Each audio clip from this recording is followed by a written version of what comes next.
بگو هر کی بود دعوتش کن بیارش آخر. آره تو زنگ زد. آقا دمت گرم ببخشید بیا تو داداش بیا تو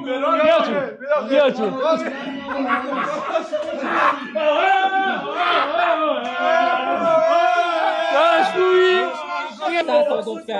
قربونت برم عاشقتم. نظر در مورد لات و لاتبازی چیه؟ لات بازی که داداش دورش دیگه تمام. آقا آخرین باری که یکی تو دعوا کتک بخوره کی بوده؟ داداش الان همه بیشتر دارن کتک میخورن.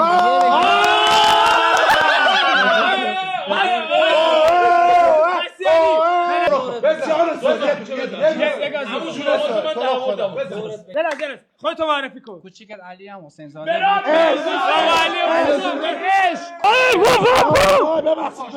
ناموسم بعد 10 سال پیش اولین شب اینجوری به مولا